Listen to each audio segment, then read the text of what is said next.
Scooby-Doo for the Super Nintendo. There was another game of the same name. I think it was the same name. Might have been slightly different. Came out around the same time for the Sega Genesis. And it was actually a point and click. This one is more of a searching, problem-solving, puzzle type game. First level, you start off, you're going to a haunted ship, even though Shaggy says that he's not going, and then Fred says there's no such thing as ghost. You'll see here in the kind of little opening thing. There's 4 levels in this game, and they all follow the same basic format. They show up here.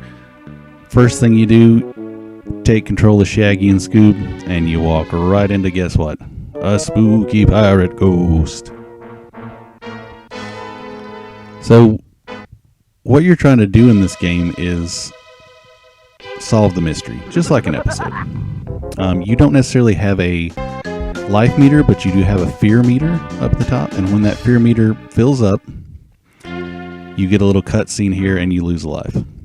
Now, I don't want this to be boring, but I'm going to show you this. Just leave it in. That's the last thing you see on screen. I haven't edited this.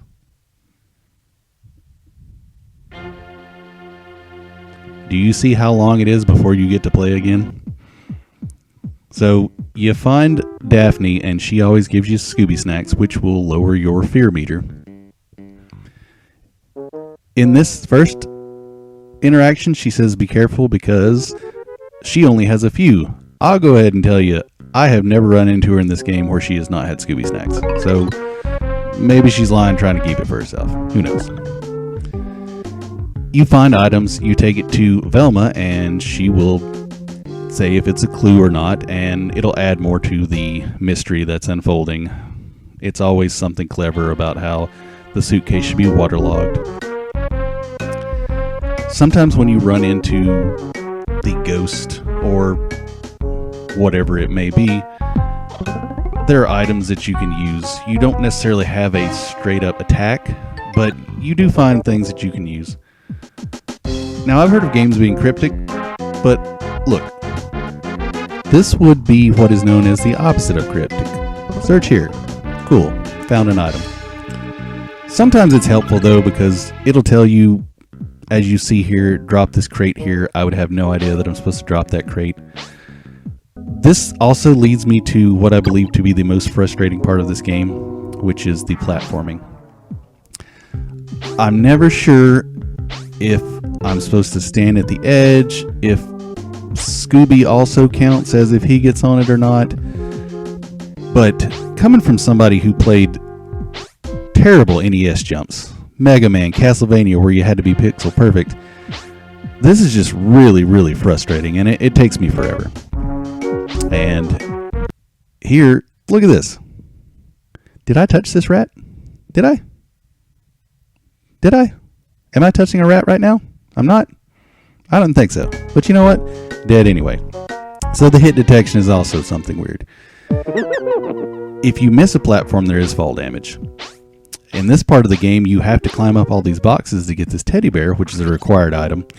But then you have to navigate back down the boxes, and I tried. There is not a down jump like there is in Contra. You just have to fall off and take damage. I don't understand. Sometimes you've got these leap of faith jumps. You can't see the platform, so you just jump and hope that you hit something. Sometimes you do, sometimes you don't. Yeah. Sometimes you have to solve small puzzles. Like here, you got to throw a bucket over a rat so you can get by it. So it's that kind of problem solving, figuring stuff out. Once you do, you can walk right by the rat somehow. Pick up a key. Super cool. There's a couple of mini games in here too. This first one is sandwiches. Shaggy's throwing stuff out of the refrigerator, and you just have to catch it as Scoop, but you also have to make sure that they're balanced on either side or it'll topple over. It's kind of crazy some of the stuff he's throwing out here.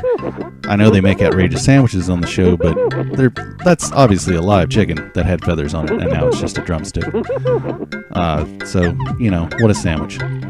At the end, it tallies up your score for whatever you caught, and in true Shaggy fashion, regardless of whatever you do, he says the sandwich is still too small. Gotta love the dedication to the show. This next one is a whack-a-mole type game. It's hard to understand the controls without actually playing it because there is a bit of a delay to it. It probably looks like I suck at this, but I was trying my best.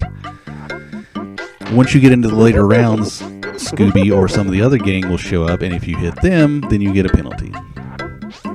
But you can also get power-ups and stuff. Later on, you'll get hammers or other things that'll show up that gives you an extra speed or something like that. Add to the time, something like that. It's basic, but I mean, it's fun. Here, Fred tells you he's going to blow the door. I don't know how the door feels about that, but, you know, do your thing, I guess. Once you've collected all the items, Fred will come up with a plan, show you his crazy trap that you got to add everything together, and then in true Fred fashion, he sends Scoob and Shag to be bait. In this, you got to run him back into the trap, but he's too fast. He's going to hit you. You should still be okay if you got enough Scooby snacks or if you don't have a big fear meter, but there's no run button. So they intentionally programmed it where the guy was faster than you. You come back through the door, though. Daphne hits the lights. Guy slips on whatever. It doesn't really show you what's going on, but now he's captured. And it's time for the big unmasking, as there always is. Daphne gives you a Scooby snack at the very end of the level, which you can't use, so it's useless. And the guy delivers the great line, "I would have gotten away with it if it weren't for you meddling kids poking your noses around." Level 2, haunted amusement park with a ghost clown. Level 3 is a haunted ranch with an oil monster. Roar! And level 4 is a haunted mansion with a vampire in it. And I got to tell you, in this level, I was a little disappointed here that this painting, the eyes did not follow me. I think we missed an opportunity there. All in all, this game is actually pretty fun. It's nothing crazy too special, but it captures the idea of the show. There are 4 different mysteries, and as you saw, it's all what you would expect from a Scooby-Doo gang. It's fun enough where it keeps your interest. It's not too hard. There are some frustrating elements to it, but overall, if you enjoy Scooby-Doo, I would say check this out. It's a fun little playthrough, and I liked it. Let me know what you thought.